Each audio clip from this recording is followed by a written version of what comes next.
საქართველოში მუშაობას განაგრძობს მეცხრე საინფორმაციო სამსახური, ეს არის ახალი 6-ე სოფო ჩაკვედაძესთან ერთად საღამომშვიდობის.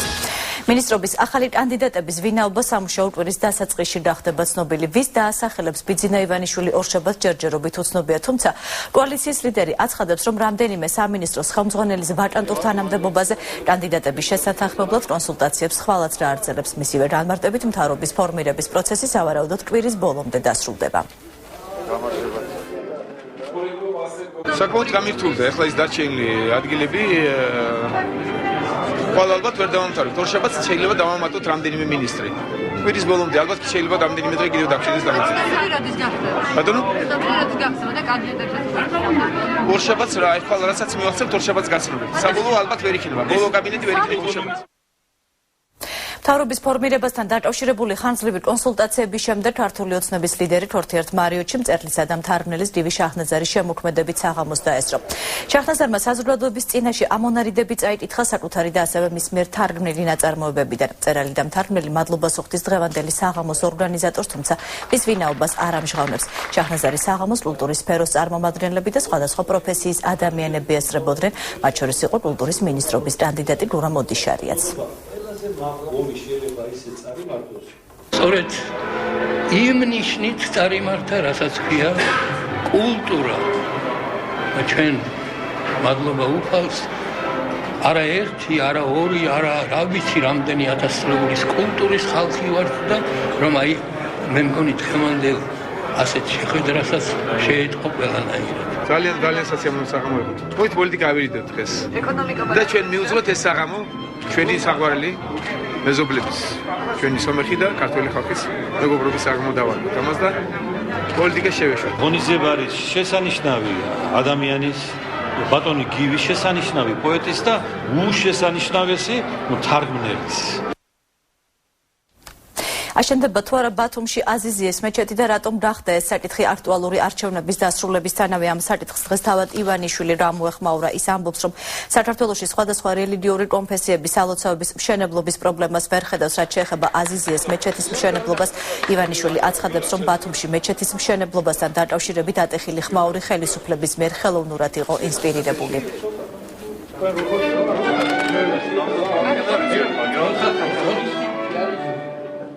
აზიზი არ მithქვას. მე თქვი ზოგადად მეჩეთის მშენებლობაზე არასდროს ხმაური არ ყოფილა.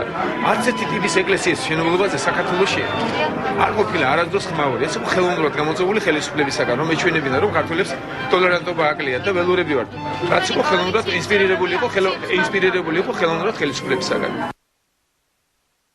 მაშასე რატომ გახდა ეს საკითხი აქტუალური არჩევნების დასრულებისთანავე. თურქული გამოცემა საბაჰის სტატიას ავრცელებს, სადაც ივანიშვილი ბათუმში აზიზიეს მეჩეთის მშენებლობაზე საუბრობს.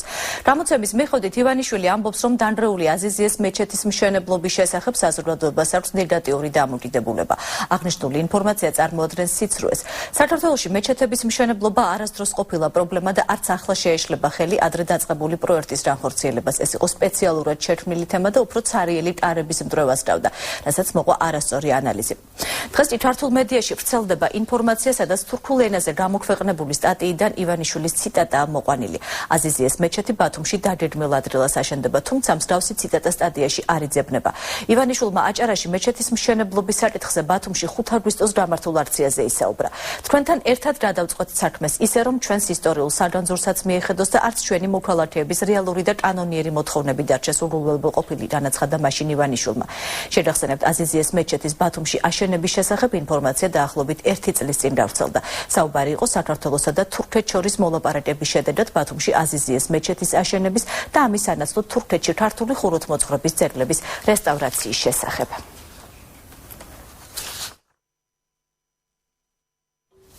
მომავალი კვირიდან იმერეთს ახალი გუბერნატორი ეყოლება ამჟამინდელი პრეზიდენტის რწმუნებული ლაშა მაქაცარია შესაძლოა ენერგეტიკისა და ბუნებრივი რესურსების მინისტრმა ვახტანგ ბალავაძემ შეცვალოს. ვიცე-გუბერნატორის პოსტზე კი პარლამენტარ გოჩა თევდორაძის კანდიდატურა განიხილება. ბალავაძე ამ ფაქტს არ ადასტურებს, თევდორაძე კი ამბობს, რომ მას ჯერჯერობით ოფიციალური შეთავაზება არ მიუღია. გოჩა თევდორაძე ორი მოწვევის საქართველოს პარლამენტის დეპუტატია, ისევე როგორც იმერეთის მომავალი გუბერნატორი ვახტანგ ბალავაძე. ორივე მათგანს დეპუტატის მანდატი ნაციონალური მოძრაობის პარტიული სიით ერგო. ჯერჯერობით გახლავართ ენერგეტიკის და ბუნებრივი რესურსების მინისტრის მოვალეობის შემსრულებელი. და ისე არის თუ არა რამე შემოთავაზება? ჩემთან პირადად ამ თემაზე საუბარი არ ყოფილა. იმერეთში გუბერნატორის პოსტზე შეიძლება განხილული იქნას ვახტანგ ბალავაძის კანდიდატურა მეც მივიღე. რაც შეეხება თავად ვახტანგ ბალავაძისკენ რაიმე შემოთავაზება ჩემთან არ ყოფილა და ჯერჯერობით რამდენადაც ვიცი ისიც დანიშნული არ არის, ამიტომ ვნახოთ. როდესაც დაინიშნება გუბერნატორი, მერე თუ შემოთავაზება მექნება, ვნახავ. ჯერჯერობით არ მქონია მისგან ეს შემოთავაზება. მას შემდეგ, რაც ნაციონალური მოძრაობის მაჟორიტარობის კანდიდატმა ხაშურში კანდიდატურა მოხსნა ცესტროში, აცხადებენ, რომ განმეორებითი ტენჭისყრა მაინც ჩატარდება ისე, როგორც ამას კანონმდებლობა ითვალისწინებს.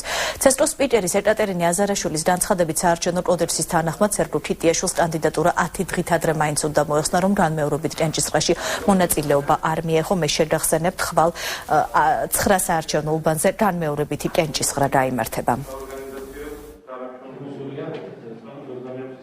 რა თქმა უნდა, ყველა კანდიდატს აქვს უფლება, რომ გააკეთოს განცხადება, მათ შორის კანდიდატურის მოხსნასთან დაკავშირებით, თუმცა საარჩევნო ბიულეტენზე ეს არანაირ გავლენას არ მოახდენს, ვინაიდან ვადა, რომელიც იყო იმისთვის, რომ კანდიდატებს მოეხსნათ კანდიდატურები და აღარ ყოფილიყო მათი სახელები და გვარები ბიულეტენზე, ეს ვადა გასულია, შესაბამისად, განმეორებითი კენჭისყრა ჩატარდება ჩვეულ რეჟიმში და ის კანდიდატურები, რომლებიც იღებდნენ მონაწილეობას არჩევნებში, ასევე ასახული იქნებიან საარჩევნო ბიულეტენზე.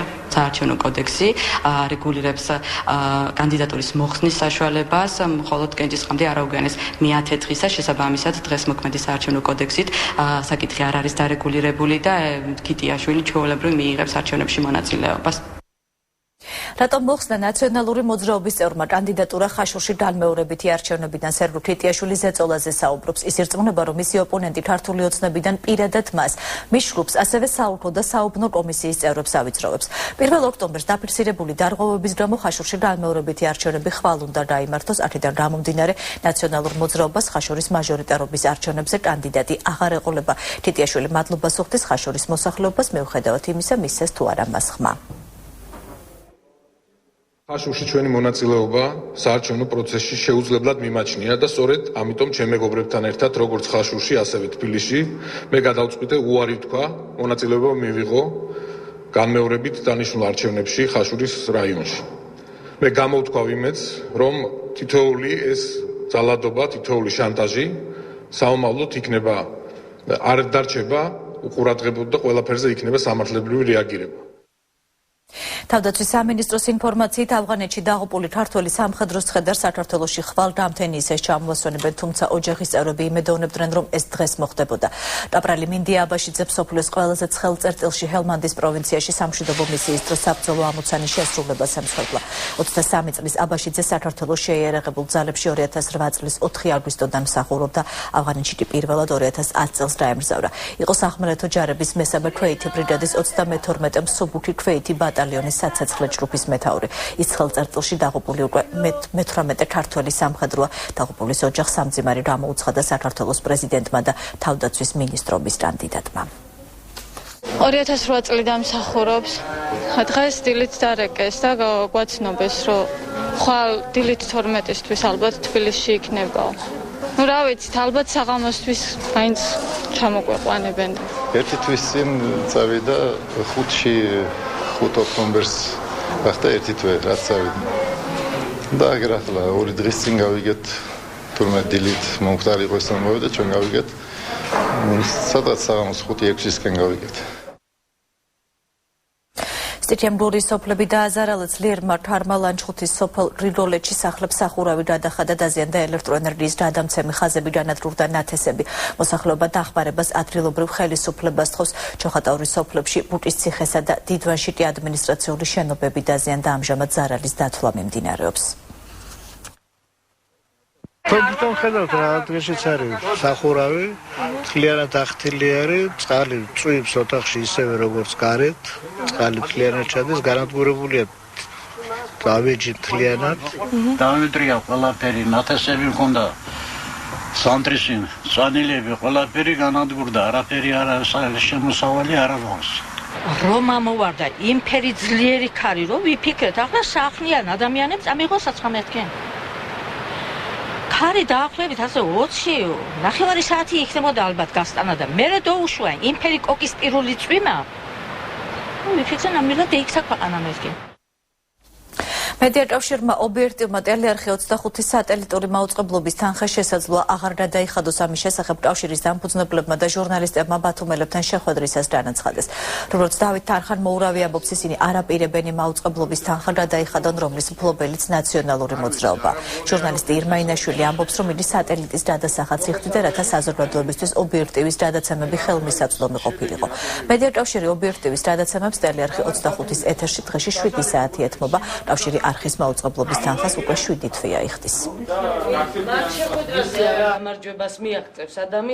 ჩვენ არ გვინდა გადავიხადოთ ღირებულება სატელიტის იმ კომპანიისთვის, რომელსაც ფლობს მეგის კარლავას ძმა. ნაციონალური მოძრაობა. აი ამაშია საქმე. აქ არის მორალური საქმე. ტელევიზიას დავეხმარებოდით უკაცრავად და ჟურნალისტებისთვის დახმარება და იგივე ჩვენი დახმარება იყო სატელიტზე. ეს სხვა საკითხია, მაგრამ უკვე მფლობელი რო არის მეგის კარდავას ძმა როა. ეს კიდე სხვა რაღაცაა. დავით ოსუფაშვილი პრეზიდენტის გადაწყვეტილებას ეხმაურება დიპლომატიური პასპორტების ვადის გაგრძელებასთან დაკავშირებით. ის ამბობს, რომ პასპორტის სხვა ქვეყანაში შესვლისთვისაა აუცილებელი და მას არანაირი კავშირი არ აქვს საკუთარი ქვეყნის დატოვებასთან. შეგახსენებთ, უმაღლესი თანამდებობის პირებს თანამდებობიდან გათავისუფლების ან უფლებამოსილების ვადის დასვლიდან 1 წლის განმავლობაში შესაძლოა დიპლომატიური პასპორტის სარგებლობის უფლება შეუნარჩუნდეთ. გადაწყვეტილება ამის შესახებ პრეზიდენტმა მიიღო. ეს პირები არიან მაღალი რანგის ჩინოვნიკები, რაც ეხება პრეზიდენტსა და მის მეუღლეს, მათ დიპლომატიური პასპორტის სარგებლობის უფლება სამუდამოდ უნარჩუნდებათ. პასპორტის თემა ეს მოგეხსენებათ არის არა ქვეყნის დატოვების თემა, არამედ რომელიმე სხვა ქვეყანაში შესვლის თემა. დიპლომატიური პასპორტით შესაძლებელია უფრო ადვილად შესვლა სხვა ქვეყნებში. ასე რომ თუ მიხეილ სააკაშვილს გაუჩნდა განცდა, რომ ისი მთავრობის წევრებს რომელიმე ქვეყნებში არ შეუშვებენ ჩვეულებრივი პასპორტით და რაღაც დამატებით ზომებს იღებს, ნუ შესაძლოა ზომები ამითაა განპირობებული. მე ვერაფერს გეტყვით, არ ვიცი მათი მიზეზის თაობაზე. ვინ იქნება მომავალი ომბუდსმენი? საინიციატივო ჯგუფმა დღეს კოალიცია ქართული ოცნების ოფისში ხელმოწერები შეიტანა. ადვოკატები და პატიმართა მშობლები სახალხო დამცველის თანამდებობაზე დიმიტრი ლორთრიფანიძის წარდგენას ითხოვენ. როგორც საინიციატივო ჯგუფის წევრები ამბობენ, ლორთრიფანიძე ერთადერთი ადამიანია, ვინც ქვეყანაში რეალურად იცავს ადამიანის უფლებებს. ლორთრიფანიძის მხარდამჭერები ხელმოწერების შეგროვებას მომავალი კვირიდანაც გააგრძელებენ. ხელმომწერთა შორის ქართველი ემიგრანტებიც იქნებიან. დიმიტრი ლორთქიფანიძე იმიტომ უნდა დაინიშნოს სახალხო დამცველის თანამდებობაზე, რომ წლების განმავლობაში ეს ადამიანი იყო თამამად ვიტყვი, რომ ერთადერთი თეა წულუკიანთან ერთად, რომელიც იცავდა პირადად ჩემი პატიმრების ინტერესებს. ეს მისი კანდიდატურა მისაღებია როგორც საზოგადოების იმ დიდი ნაწილის, რომელიც ხარს უჭერს ბატონი დიმიტრის, არამედ ადვოკატთა კორპუსის გარკვეული წარმომადგენლების, ყოფილი პატიმრების მშობლების. TBC ბანკი ანზორ ქოქოლაძის განცხადებებს ეხმაურება, სადაც ის კომპანია ელიტ ელექტროენერგიის 100%-ის აქციების დაბრუნებას ითხოვს. TBC-ის გენერალური დირექტორის მოადრილის მარია მეღვინე-თუხუცესის განცხადებით, დღეისათვის კომპანიას ბანკისთვის 11 მილიონი ნახევარი აქვს გადასახდელი. ბანკმა კი გირაოს რეალიზაციის გზით მხოლოდ 3,5 მილიონი ამოიღო. ამასთან შარშან კომპანია ებრაულ ინვესტორებს მიყიდა, რომელთაც აიღეს ვალდებულება, რომ ვალს დროთა განმავლობაში დაფარავენ. TBC ბანკის განცხადებით, ისინი ქოქოლაძეს ვერ დაუბრუნებენ აქციებს, რადგან ის მათ უკვე აღარ ეკუთვნით. ამასთან ბანკის წარმომადგენლების განცხადებით, ქოქოლაძე ხშირად მათ მედიის საშუალებით რეპუტაციის შელახვით აშანტაჟებს. ჩვენი აზრით ბატონი ანზორი ცდილობს, რომ დღეს ქვეყანაში მიმდინარე უმნიშვნელოვანესი პროცესები თავის სასარგებლოდ გამოიყენოს, თავი მსხვერპლად წარმოაჩინოს და შეცდომაში შეიყვანოს საზოგადოება მედიის манипуляციის გზით. TBC ბანკი არ მისცემს ბატონ ანზორს უფლებას, რომ მედიის манипуляციით ისარგებლოს თავის სასარგებლოდ. Ჩვენ ბრუნდებით პირდაპირ ეთერში ყვითელი სამარშრუტო ტაქსის ტექნიკური მომსახურება შეღავათით რა ხორციელდება ამის შესახებ საქართველოს პროფკავშირების ცენტრალურ ოფისში ტრანსპორტის პროფკავშირების თავმჯდომარე მისაუბრა. ლავრენტი ალანიას თქმით, კომპანია თბილისის მიკროავტობუსებთან მიღწეულია შეთანხმება, რომლის მიხედვით სამარშრუტო ტაქსის მძღოლებს საშუალება ექნებათ ტექნიკური მომსახურება სხვა კომპანიაშიც განახორციელონ. ალანიას განმარტებით ამ დრომდე მძღოლებს სატრანსპორტო მომსახურება მხოლოდ ერთ კომპანიაში მაღალ ფასებში შეეძლოთ, რის გამოც სამარშრუტო ტაქსის მძღოლები რთულ ვითარებაში ვარდებოდნენ.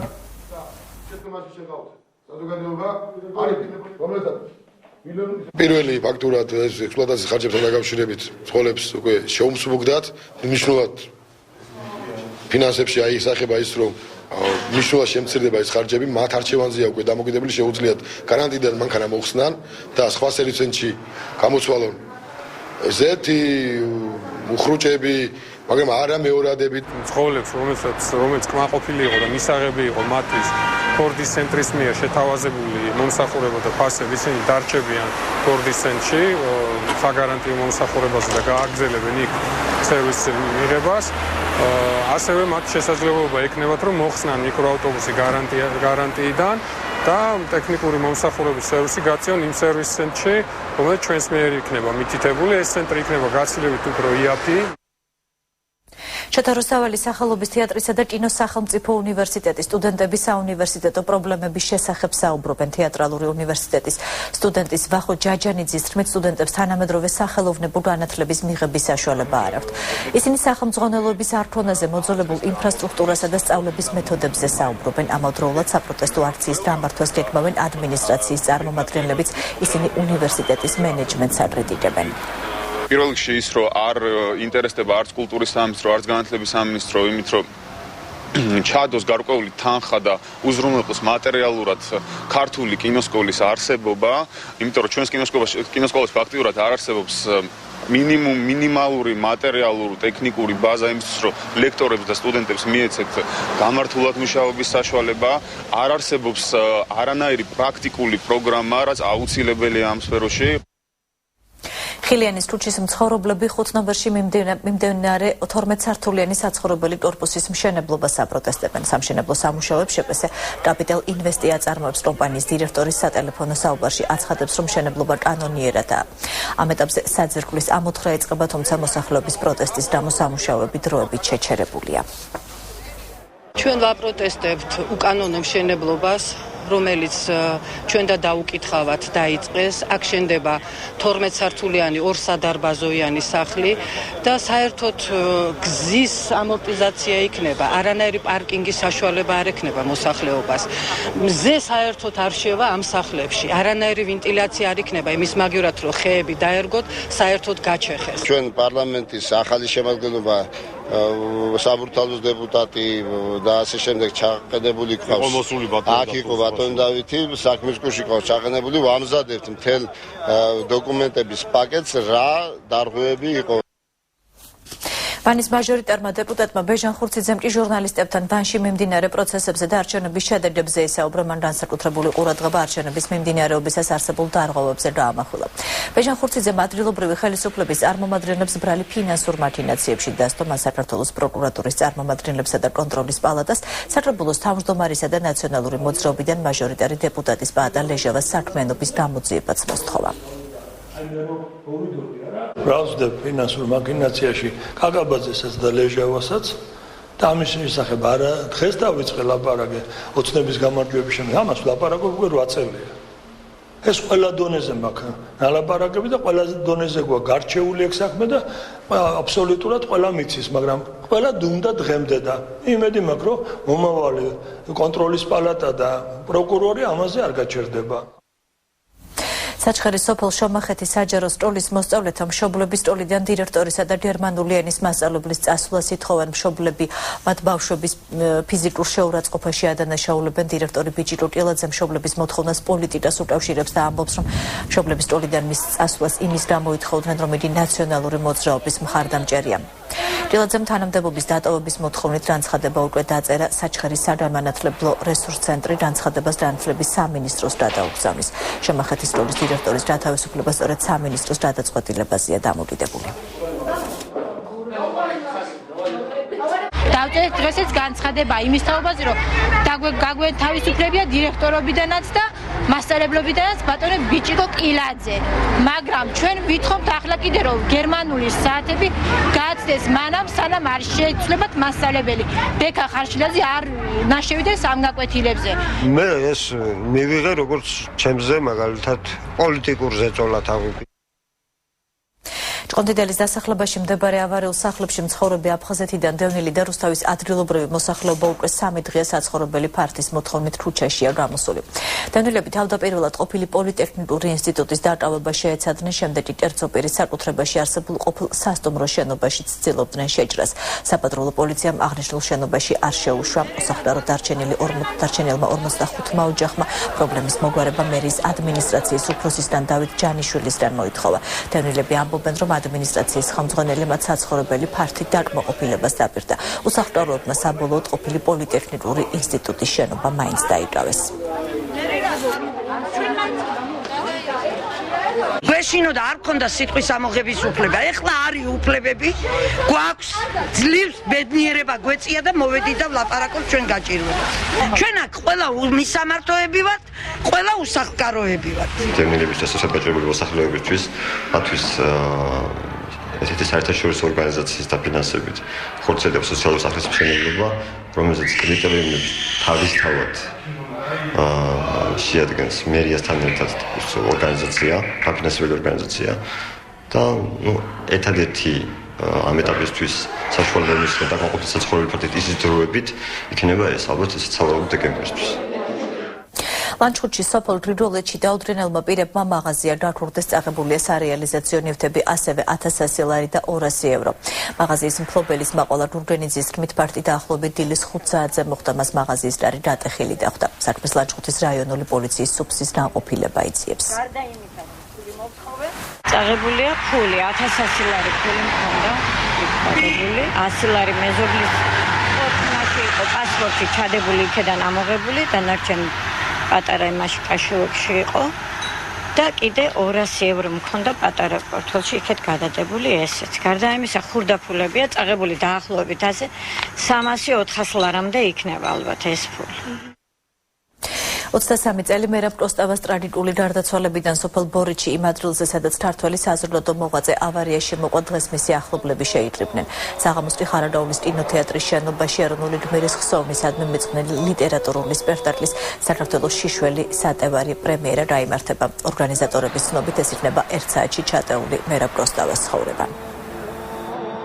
საქართველოს არ უნდა დაივიწყოს ეს კაცი, განსაკუთრებით ახალგაზრდებმა არ უნდა დაივიწყოს.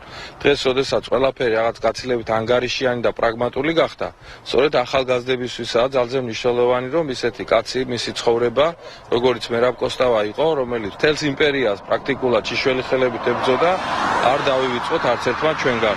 13 ოქტომბერი ჩვენთვის მძიმე დღეა და ყოველთვის თაწმინდაზე ასვლით აღნიშნავდით ხოლმე, მაგრამ აი დღეს რაღაცნაირად ბედმა გაგვიღიმა ქალბატონმა იზამ დაგპატიჟა და როგორც იქნა, ასე ვთქვათ, ჩამოვედით აი ადგილზე, ავადსახსენებელ ადგილზე, სადაც მერაბი დაიღუპა. მერაბ კოსტავას გარდაცვალების დღეს 9 აპრილის საზოგადოების წევრები პარლამენტის შენობის წინ შეიკრიბნენ და გარდაცვლილს პატივი წუთიერი დუმილით მიაგეს. 9 აპრილის საზოგადოების ვერსიით მერაბ კოსტავას სუპრის დაკვეთით მოკლეს ისინი 1990 წლის შემდეგ ჩატარებულ ყველა არჩევნების მსგავსად 1 ოქტომბრის არჩევნებსაც არალეგიტიმურად აცხადებენ და ამბობენ, რომ მისი დანიშვნის უფლება მხოლოდ უზენაეს საბჭოს გააჩნია.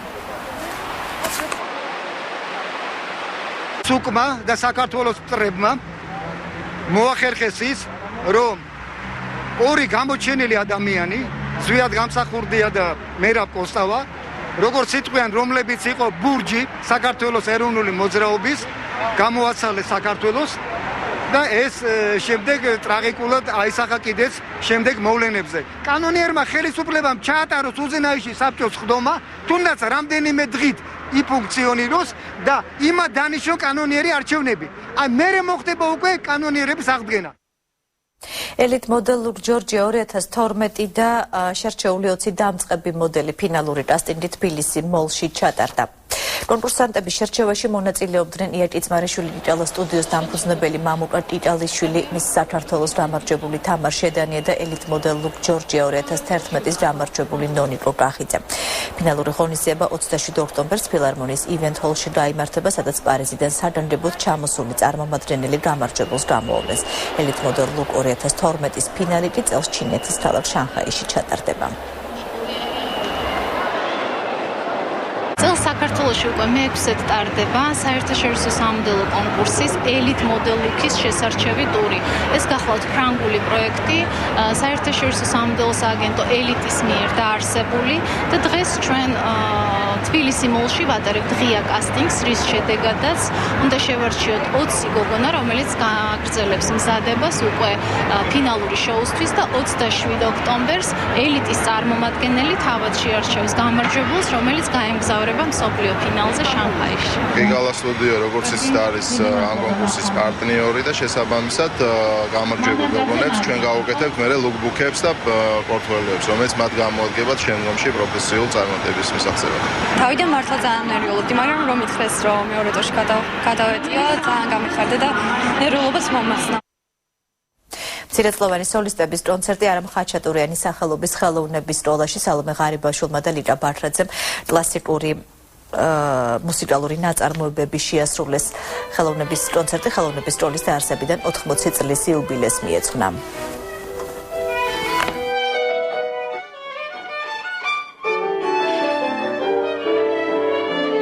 ერთ-ერთი შემადგენელი ნაწილია კონცერტების ციკლიდან, რომელიც ეძღვნება მეათე ხელოვნების სკოლის დაარსებიდან 80 წლის თავს. დღეს არის ჩემი და ჩემი მეგობარის ლიკა ბაქრაძის კონცერტი და ძალიან მიხარ, იმიტომ რომ ეს არის ჩემთვის მუსიკალური დაბადების დღე და ცოტა პასუხისმგებლობა ისე მაქვს ნერვულობა, რომ ეს კარგად მასვლა და მსმენელი და ვასიამოვნ. ასეთი იყო ბოლო ინფორმაცია, დღის მთავარი თემები ნახეთ ზუსტად 9 საათზე, მე სწორედ ამ დრომდე ჯამში ვსწავლობთ.